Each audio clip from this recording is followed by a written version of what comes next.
Well, looking here, season 4 is now getting ready to go underway with a new livery, which I'm not going to show you right now, because we're going to recap the season 3 as Lando Norris won the World Championship. Now, I'm waiting to finally achieve his dream as he now is ready to top the line to win the Abu Dhabi, and he is now the World Champion. That was one of the biggest accomplishments for Lando Norris for sure. He's now a brand new world champion. He is now going to season 4 as a champion, along with Charles Leclerc, only two drivers that have achieved the world championship, and combine them to one man, although they got 5 under his belt, but he's now retired from Formula 1, while Russell and Alex Albon finishing 6th and 9th. Hard to play about that, but we want to have a look on Lando Norris, how he started the season off.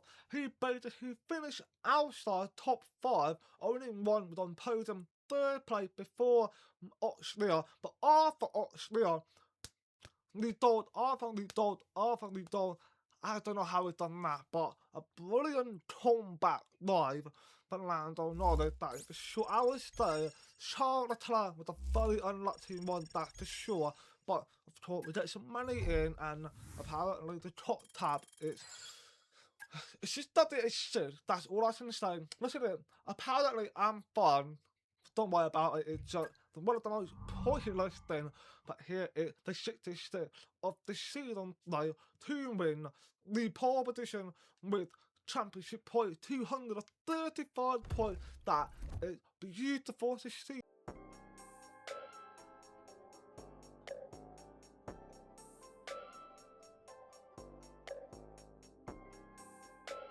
Right, here is the calendar that we started in season 4 of, and that is Australia, China, Japan, Bahrain, Saudi Arabia, Morocco, Canada, Austria, Livery, Silverstone, Belgium, summer break, back with Monster, Singapore, Texas, Sao Paulo, Las Vegas, and ending the season off in Qatar.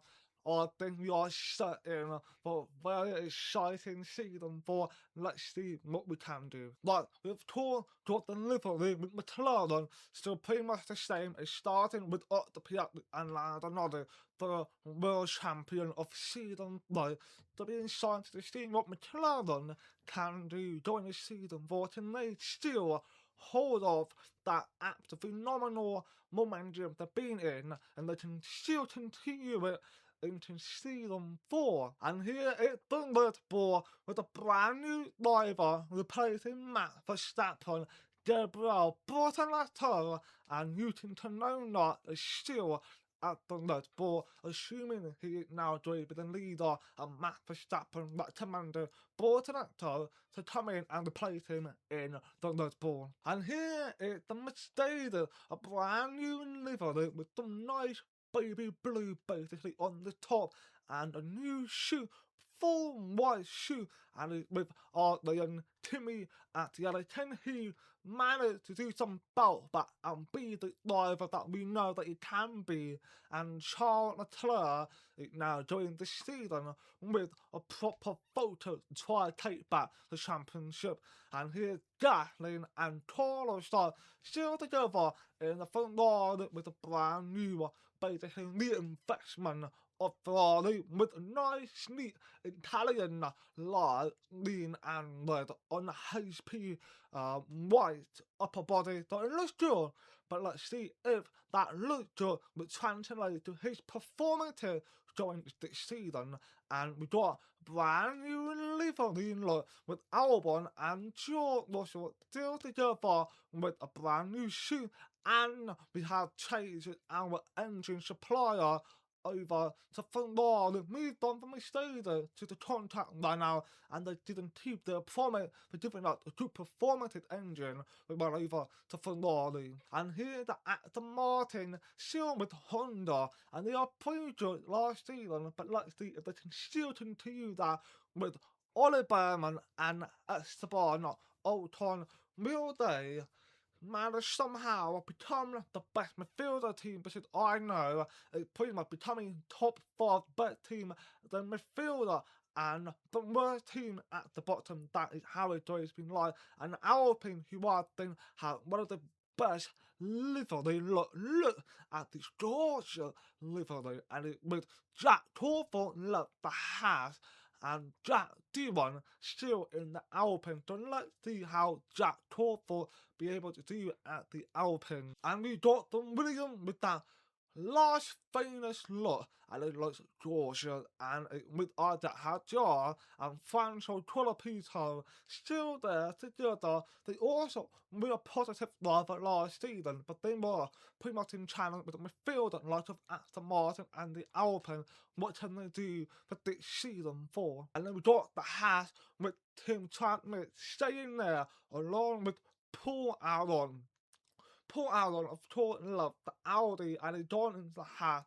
Let's see what this pair can do for season 4. Now we got the Audi in a brand new livery with a new shoe, and that new rookie is Puppy Martin, along with the vendor Nico Hulkenberg. Can they somehow take Audi to the top? It's not guaranteed, but let's see what happens for this season 4. Then we got the brand new team coming in, replacing the racing ball, and that is the Cagliari, and it's with Damon Only and Liam Lawson. They have not moved on from their rival. I get the Cagliari decided to keep them and give them one more chance. That is brave, but let's see what the Cagliari can do for season 4. This is the pre-season 4 performances, or season the ending performances chart. It pretty much contain, and I can tell you the Cagliari, well, racing ball from season 3 had managed to make some upwards progress, but what they will look like in season 4, and here is the season 4, they're still going up. The Cagliari is making good progress, while everybody else say the same, but you can see much more clearly the Cagliari really barely make any performance improvement, and Audi really bad still. And of course, McLaren for they've been the top team of Britain Motorsport in third. And a warm welcome, everybody. We're here in the heart of Melbourne. It's Albert Park, and it's qualifying for the Australian Grand Prix. I cannot wait to get started up this season 4 with the lane. This is now a true test to see who is the driver that's going to impress us the most during the season 4 of course George Russell in the beautiful new look of his driver's shoe, and of course with the new livery of the car, which you guys in the community have voted for red, black and blue. There's the blue in the front end, and along the line of the body with the red and with a sprinkle of the black. So I think it looks good, look gorgeous, and I can't wait to see what the car can do, of course, with the new engine supplier. Ferrari, we are betting everything we got for Ferrari, so let's see what they can do as we clock the line to come second in 2-1, and of course the bottom six is Hulkenberg, Piastri, D1, Martin, Gasly, and Manoni the shotter at Piastri and home Grand Prix. That is unfortunately same at Pierre Gasly. That had to be some confusion among the qualifier, had to be some confusion, right? And in 2-2 the bottom six, it's Lawson, Trautmann, Colapito, Hajar, Albon, and Gabriel Bortoletto. So thought I get Paul Albon off a good start, P12 a lot higher where he was last season with the Audi, and Bortoletto P11 not bad start, but he think those ball needed him to perform well and needed Yuta Tsunoda to make a big jump for the championship run, and especially for Tunslotting Championship. And I've taught in Tuesday, we get ready to come to the line for our third run, and we go provisional pole, baby, and it ended there to the track with 2 lines, but still well, and no one improved. And Jack Torford in his second place with Lando Norris in third. But what can George Russell do for his Australian Grand Prix?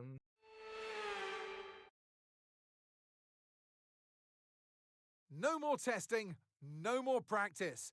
This is the real deal, and it's make or break here at round 1 of this year's Formula One World Championship. We go racing today then in the state of Victoria, where the drivers have 14 corners and 3.28 miles to navigate at an average lap speed of around 120 miles per hour. The close proximity of the barriers make accidents inevitable, and recent history shows us that a safety car is not at all out of the question. Let's run you through the driver grid order for today's exciting race. What a qualifying yesterday for George Russell. He'll start today's race from pole position. And Jack Crawford completes the front row. Looking at the rest of today's grid, we have Norris, Leclerc, Yuki Tsunoda and Antonelli, Albon, Behrman, Ocon and Gabriel Bortoleto, Aaron, Hadja, Franco Colapinto and Tramnitz, Lawson, Sainz, Zane Maloney and Pierre Gasly, Pepe Marti, Doohan, Piastri and Nico Hülkenberg rounds off the grid. And now it's time to head down to the track. And with me for this commentary this afternoon, former racing driver Naomi Schiff. You've got to admire the honesty of our team here. They could try and deny this, but they've been quite brazen in saying, yeah, we are in talks elsewhere. This is definitely something that's so normal in Formula One. Regardless of whether you actually are planning to change your driver lineup, it's so important to keep conversations going with other drivers. You never know what happens. But at the end of the day, that does cause, a bit of doubt in the current drivers' minds. What are they doing that's not enough, potentially not satisfying the team? Or what can they do better to make sure that they are the one to stay? It's pressure all around, but it's a part of the game. All right, give me a quick radio check, please. Radio check. Radio check.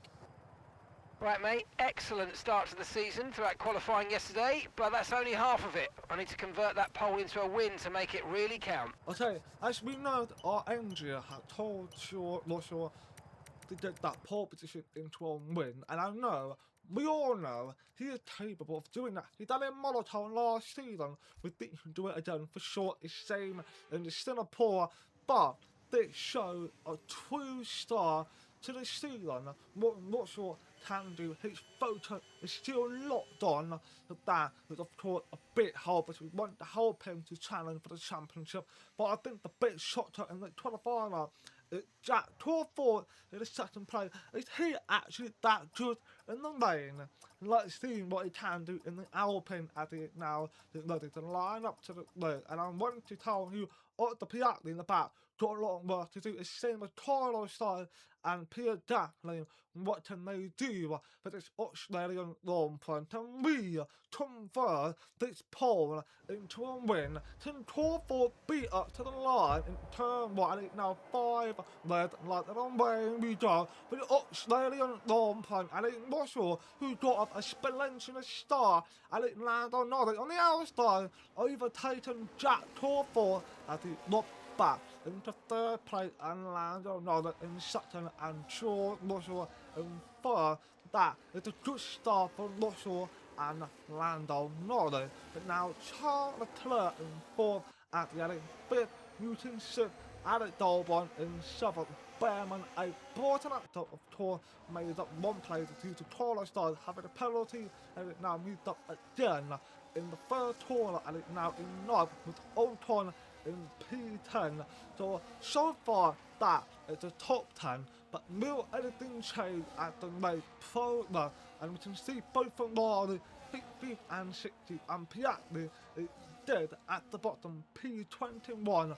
But I think we all believe that he can make his way through in this field and make some impression at the home long front, because that would be a good thing for us to be able to do. And we got Gasly. He's now fighting Carlos Sainz, has swapped a position. Gasly is now going to try and prove his worth. Last season, Gasly beaten Carlos Sainz, wiped the floor against him but Timmy still on the Prix that into season 4 and G1 of Tour home at Longplan.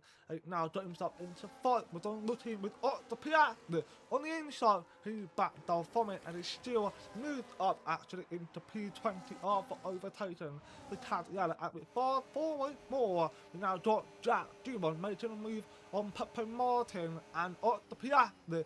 He joins the follow though and he moved up into P19 to the goal after his fellow Congressman Jack G1, and we got Actielli on the inside now outside of Charles Leclerc. They're going to be fighting a little bit here, and Actielli going to show some arty body against Charles Leclerc, and they go lead up into 4th place. And meanwhile, those fights happening, Tour 4 is holding on to Lando Norris, and Charles Leclerc not giving up, but he backed down, and Actielli stayed in the 4th place.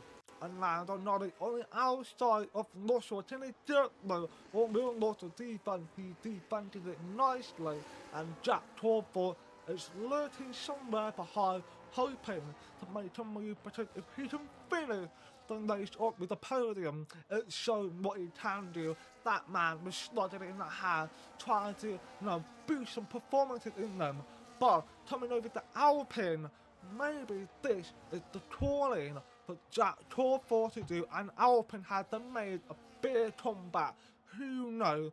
And Lando Norris still behind, and Charles Leclerc had the overtaken his teammate Actielli now up back into P4, and we can see Newton Tanona is making a move on Actielli on the inside. Newton Tanona or Actielli can defend it, and it seems like there might be some defending work, but Newton Tanona figured out how to beat him, and looks like that will be the case.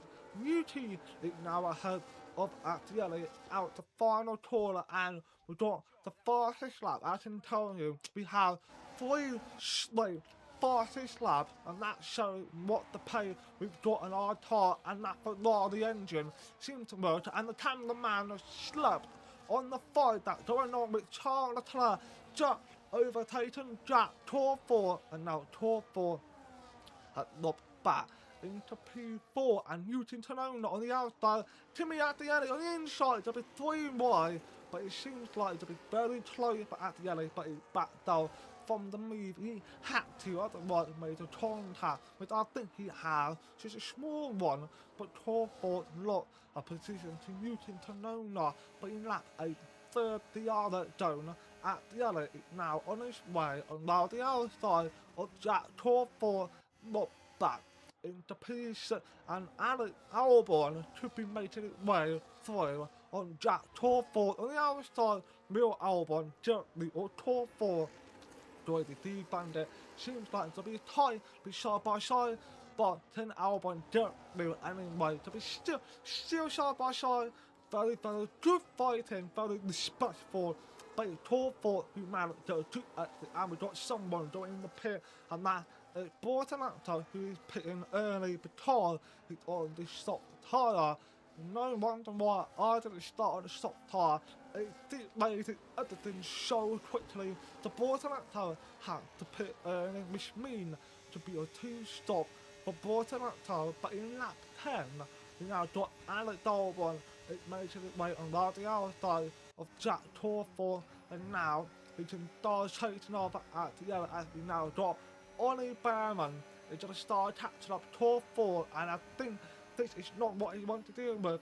Jack is clearly not happy that he fallen back the field. I guess we can say it was pure luck that he managed to get this second place in the quarterfinal, but that's so unfortunate for him, as he's now still in P7, but in lap 11, 30 yards down, we got Lando Norris.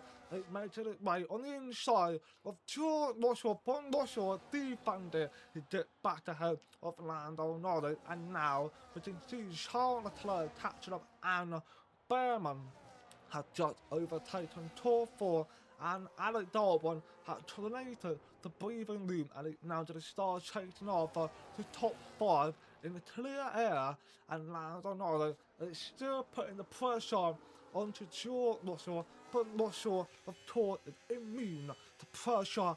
He won't let up. He will do what matters all he's done is literally elbow out, defend hard, and now Russell is coming in, being the third driver on the medium.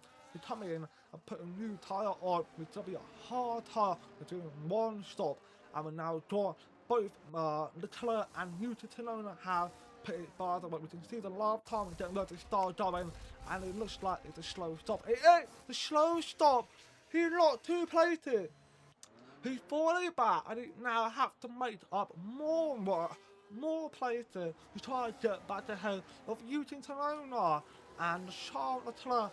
Why that stop? How Lewin Russell is that doing to Lewin his chance for the win? He was doing so well. What is happening with the mechanic? I did the third day back, but still, how do you make that totally mistake? And we got Bortolacco, who should be causing problems, but don't forget, he already put it, even though our tire might be more fresher than Bortolacco. He's on medium, hard tire, had to take time to warm up, but hey, it's Australia, it'll be quick to warm up anyway. But using Sonona, it now going to make a move on Liam Lawson in that tab yellow, and it now low. And we got Russell to chase off and Liam Lawson, we didn't get clear of Lawson fast, which he had managed to do. He got right up, and it now going to get ready to make a move face to left, going to the right. Lawson trying to push him back, but no, you're not going to hold back. Sure, Lawson had to join off a little bit, but it still got going. It's going to start chasing off for Newton Tanona. We can see the standing start shuffling about because of tour. Drivers starting pitting. We got Lando coming out, Alex Albon coming out, we got at the other coming out, and there's going to be any contact into turn one. It Bortolacco made the contact with Alex Albon. Charles Leclerc coming out the outside of Newton Tanona. He's taking the move, and now up into Prix. Can you get a dive on the inside? No, he does not. Leclerc managed to overtake Newton Tanona with the whole field had closed up because Bortolacco, stupidly enough, made the contact with Alex Albon, which forced everyone to brake at the same time. But Russell saw it coming, even I saw it coming, and it just come down the outside of Newton Tanona. That was phenomenal move and a very smart thinking from Russell, and it now on the inside of I that had John. He goes there. John Russell is now up into P5 to start chasing after Gabriel Bortolacco, and we can see the teammate of Russell, Alex Albon, in the podium spot. Albon taught Livery amazing. He started P7. And now on the P, I don't know what sort of strategy they've done with him that managed to make it work. Of course, you had the pit stop issue, but don't forget Charles and Newton at the LA, but Charles and Newton Tanona with the head of Albon, but now they swapped back, and Russell made the move on Bortolacco. Got out the outside, he goes low, and now I'm going to chase off Alex Albon in 30 yards in lap 16. We're going to keep pushing, we're going to push hard, and don't know, because we want to show that we can be the World Championship. This is our target, and Albon Russell to go side by side. It's going to be a respectful move at Russell, at John, and Albon didn't make the contact. It was a respectful overtake. But now in lap 19, approaching to lap 20, Lando Norris, surely Charles Leclerc didn't make a move on the inside. He does it with everything. Russell comes out the outside, did he? No, he doesn't. He almost made a double overtake. That would have been the overtake of the year, but he's still there. He goes out the outside of Lando Norris. Did I get it easy? No, he's passing out, but he gets up into the lead. George Russell, you're the man. He hustled so hard through everybody, and he's now in the lead of the Australian long punt. But in that 18 previously, we now got one of the most overtaken from William start making his way up, and that was Newton Tanona chasing after chasing after Albon at this point, but back then with William, who I think already had put it anyway. But now we can see there's still fighting going on. Charles Leclerc right behind Lando, watching everything, and Lando had overtaken the outside. Managed to brace the defense of George Russell. I don't know how he done that, but he got ahead of Russell, and we cannot G5 and Carlos style is now in P7. Don't forget, he backed out in P16 or 15 and is now in P7. A good drive for Carlos side, that is for sure. But now in lap 21, we still put the pressure on Lando Norris, trying to force him to make mistakes. I think now the outside of Lando Norris to the try getting low, but he managed to do it so, and Russell is now back in the lead. And I'm telling you now, from watching this, from watching him live like a man possessed, he managed to show some good skill, and that is something missing from Max Verstappen. Maybe without our new Max Verstappen. And Russell on the inside defended against Lando Norris. He got the slamming door on every corner. He had learned something from Max Verstappen. He changed it from way he joined live this season. He tried to be rough. He tried to be lethal. We know him in the past where he liked to be able to keep it fair, but sometimes fair doesn't get you a win, and Russell has adapted a brand new Livery style because of his good friend Max Verstappen, and he's still slamming door on Lando Norris, saying, no, you're not overtaking me, mate. That is not happening, and we now got Charles Leclerc still waiting for the right opportunity to get you. Lando spun! Oh no, Lando Norris spun! This whole fight has managed to throw him off, and he spun the car now, and now everything coming to halt because it's on red flag.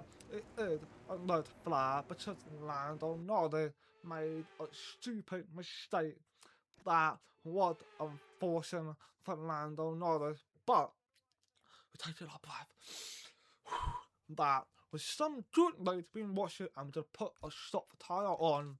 But this restart with Russell in third, Newton Tanola second, Lando still third somehow, and the restart is now on way, and we go. And Russell has a good start, and Lando Norris might try to get something, no he doesn't. A Newton Tanola now up and stayed in P2 while Lando is in P3, and Alex Albon has moved to P4, Charles Leclerc P5, Shire P6, who we have taught already overtaken at the Alex in the restart, and at the Alex didn't fight with Esteban Ocon goes, no, oh nice move, Esteban Ocon is now up into P7 with that yellow P8, Piat with P9, and Oliver Behrman in P10 with Pierre Gat in P11. No, in a minute, the fighting now, yes they are. Gasly goes through on Oliver Behrman. Gasly now in P10, and Oliver Behrman has dropped into P11, and Russell still in the lead in this Australian long frame, and now in lap 25 we can see everything going on at the same time. We don't use it to know not try to get ahead of Short, but it doesn't work out at the yellow. It now be overtaken by Otto Piastri at the yellow gone on, and it's Gasly taking opportunity, goes no, Gasly saw the opportunity and taking it, because at the yellow made a mistake, and that is not good.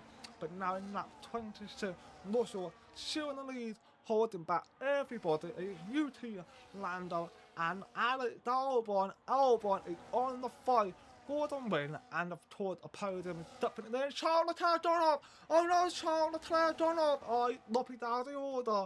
Charles Leclerc lop it out of the order. Albon goes no. Albon inside into the jet blue. Can he make it no ahead of Lando Norris? It'll be a tight one. Every time we enter the corner, it's always a beautiful fight, side by side, no contact. And Albon goes up into third place, getting there, Alex Albon, and Newton Tanola is now on its way, taking the lead of the Australian long frame. But no, the door has been shut again by George Russell as he is stopping Newton Tanola be able to get through.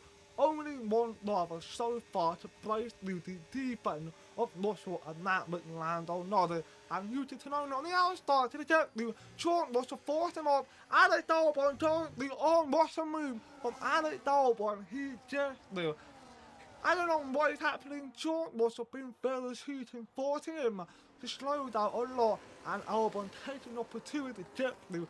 That's the teamwork that we saw, and the Piat was taught dive down the inside to overtake Esteban Ocon, and now Carlos started in P5 and the Charles Leclerc bizarre accident. He went up the track and that to drop him all the way down to last place, 20th, and that shot but Charles Leclerc. But Brittany Motorsport 1-2, let's freaking go. And Albon, and a minute, it's not over. Alex Albon should be put in the fight against the short Russell. Albon inside. He don't, wait, no, he's on the outside. I got confused. Albon managed to get through. He beaten John Russell. Albon is on the outside and he's the second driver to beat John Russell.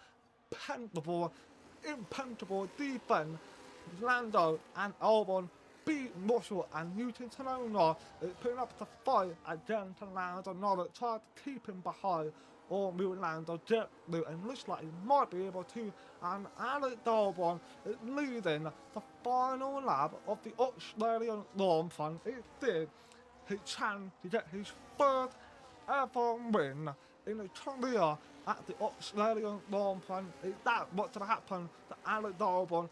We told them, go for it, have a fight, and George Russell is far back. I think Albon got the advantage here. We looked all the back, we took the content moving back with defending, and we didn't manage it properly, and Russell is now in a little bit of a pickle situation. He needs to try and get Alex Albon fast as he can, and of course the gap is increased behind from third place. Don't have to worry about that. Let's get a photo on Alex Albon. But Alex Albon, who came from nowhere with the P7, didn't really expect to get into the fight for the win or before the red flag. He was expected to get the podium, I think, but after the red flag, it switches up. That soft tyre helped Alex Albon, and it looks like it's over.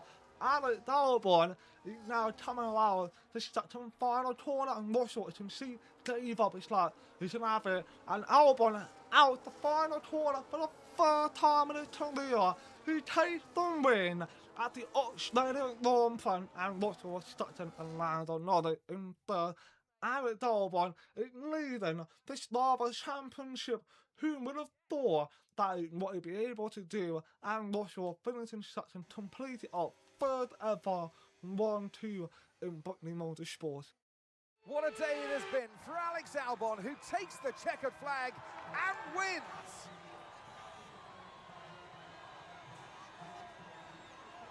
And to get a victory at the first race of the season, this might be a sign of things to come. One thing's for sure is that this performance will be giving the team and the driver relief and confidence going into the rest of the season.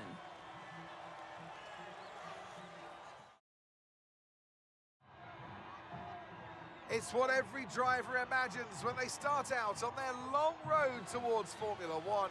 And for our lucky three today, here's the podium waiting for them. And taking the very top spot, congratulations, Alex Albon.